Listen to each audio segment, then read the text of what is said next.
right, so this next topic is one that's completely new to you guys. You definitely did not do this in Algebra 1 or Algebra 2, but essentially it's probably the easiest topic, I think, of them all. Okay, and so it's to find the value of B. It could be A, D, C, whatever a variable is on there, such that, remember, S/T is such that the system does not have a solution. So I'm just going to do one example of it, and I think you guys will pick it up pretty well. If you're having struggling with anything, please just set up a Zoom meeting with me. Whenever you guys need help, I miss you guys so much. So please just come say hi even if you're bored out of your mind. Okay? So our equation is 20x plus 8y equals -9. And then we're going to have a bx plus 6y equals 11.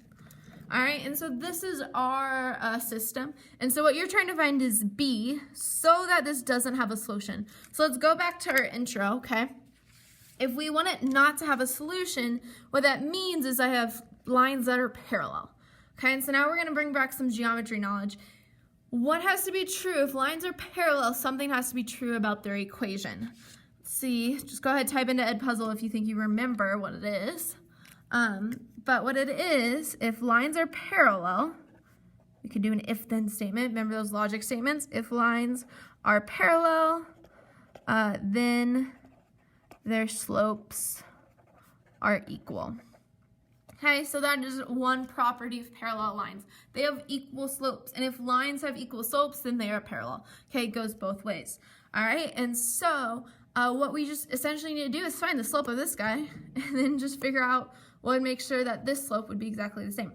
Okay, and so this is going to be that solving into y equals mx plus b form. So if you want to do the graphing method, this is how you would do it. You would take this first equation, so I have 20x plus 8y equals -9, and I need to solve for y. So I'll subtract my 20x. Okay, and then I want to go ahead and divide everything by 8. So I have y equals, and this will reduce down to -5/2x, and that doesn't reduce at all. And so if you want to do the graphing method for your other ones, you would solve for y, plug it in your calculator, and graph the line.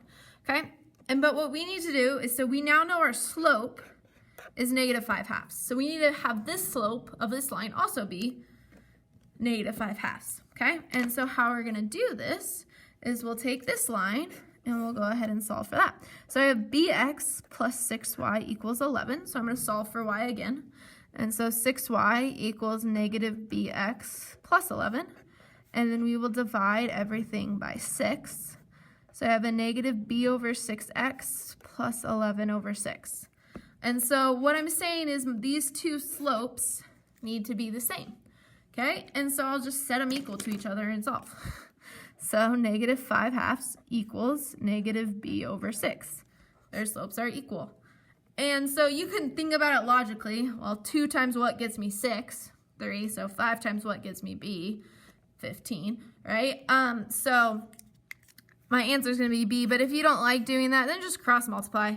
And I get a -2b equals a -30.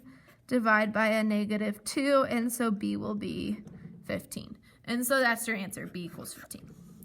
All right, so that's all you're going to do. Solve each equation for y, set their slopes equal to each other, and then you'll solve for the variable. All right, hope that one's not too bad.